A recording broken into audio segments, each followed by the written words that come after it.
Many users panic when Blender crashes and they lose their work. So today, I'll show you how to prevent data loss and how to recover your files.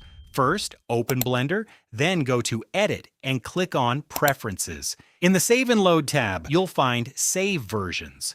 This controls how many backup files Blender keeps when you save your project. For example, if it's set to 1, Blender will create a backup file with a .blend1 extension in the same folder as your main file.